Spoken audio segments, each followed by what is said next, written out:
No?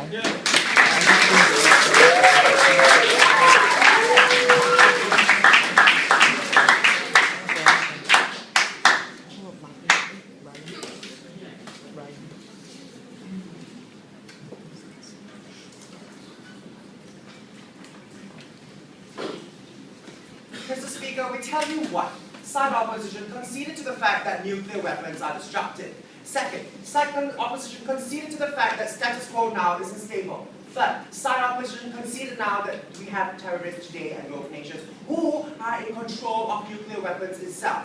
We tell you, in order to solve this problem, is for each and every one of those nations and those countries that do not and are not protected with nuclear weapons and with the capability and accessibility towards nuclear weapons, we, from side government, are very proud to give it to them. But before we move on to substantiating side government's case, let us talk to you about a few contentions that side opposition subjected themselves to today. First, they tell you that the problem with development comes with money itself. But let's pose the question to side opposition. Because side opposition condones the fact that, if you don't have money, you cannot develop your technology. But we tell you that if you do have enough money, you then concede. Because the problem that they are trying to bring out is money. We cannot let these people have these sort of nuclear weapons because they're not capable of funding the technology. But we question them.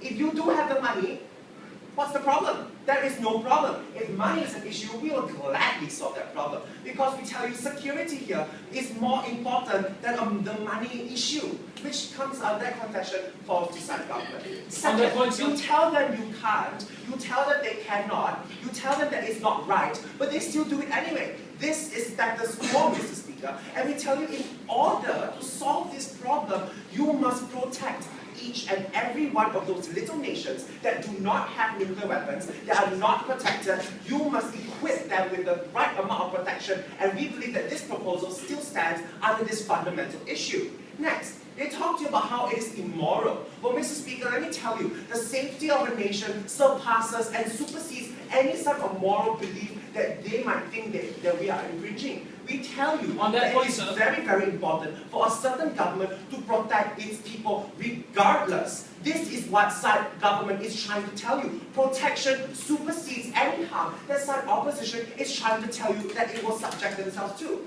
Next, let's move on to substantives of side opposition, whereby they talk to you about there's this imbalance of power, whereby with human nature that everyone is greedy, that everyone wants to have this kind of immortality, this sort of the mass power of destruction. We tell you that this is why it is so important. Let me tell you how the other point works better under our paradigm.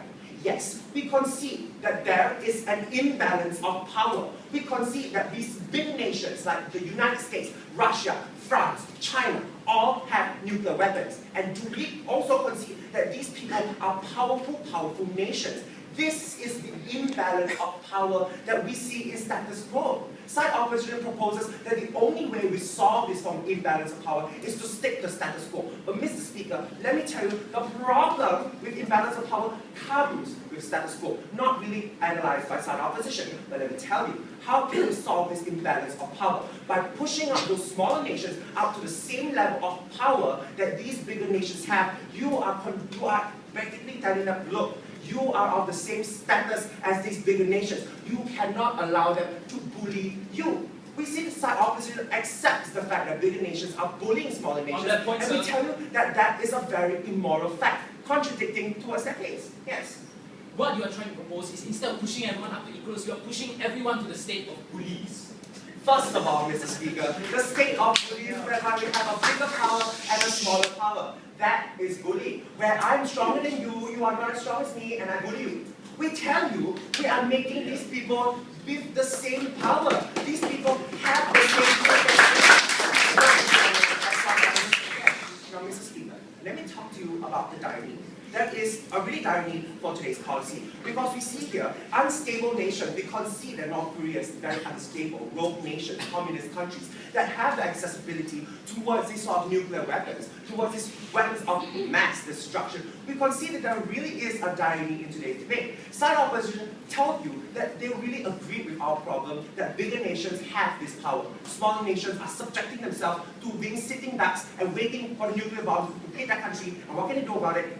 do anything about it. So we tell you, there is a dire need to protect these smaller nations. SIDE opposition's proposal was to let all these smaller nations gang up against the bigger nations, but we do not see that there is a capability of these nations in the very first place. The reason why they are smaller nations and not as powerful as bigger nations is because they do not have this sort of capability to attack the bigger nations. We tell you that with this policy, you are allowing mutually assured destruction, whereby if I bomb you, you will bomb me back. This coincides with what SIDE government's proposal of protection and empowerment towards the smaller nation. We tell you that there is a really, really dire need because we want to minimize the risk of a nuclear war. We tell you that these countries like India, countries like Pakistan, whereby there was a dispute happening before, we tell you what happens now, Mr. Speaker, when both of them are of the same level of power, both of them are of the same capability, what happens? Negotiations happen, Mr. Speaker. Disputes resolve itself because both nations, all these nations know that these people are very, very strong and these people contending each other will ensure mutually assured destruction. Next, let me talk to you about status quo itself. Let me tell you why it is very, very important that we apply this policy. We see the society, the mindset of society in itself is that we are the smaller nations, we are being threatened and we are being bullied by the bigger nations. We believe that it is the best interest of society, it is the best interest of these governments to protect the people as a whole. We tell you that it is very important that the government steps it up because it is the role of the government to protect sufficient protection towards these people. We tell you the only way to achieve such a goal is if you allow all nations to have nuclear weapons in itself. SIDE opposition conceded to the fact that this was a problem. Protection, security was a problem. But we tell you, the only way to solve this problem is by allowing all nations to have nuclear weapons. So what has SIDE government told you today? We tell you that SIDE opposition's goal today never really solved the problem in itself, because what they tried to achieve and in their proposal itself was to eradicate all nuclear weapons, was to say that each and every country should not have nuclear weapons. Then comes a contradiction of imbalance of power. We showed you on SIDE government how this works better under our paradigm. We tell you whatever they're trying to achieve, we can achieve it, but 5 times better. We tell you that it comes with protection. We must protect the smaller nations. And this is what we are fighting for today. And we truly believe that the motion stands. We, from the government, very proud to propose. Thank you.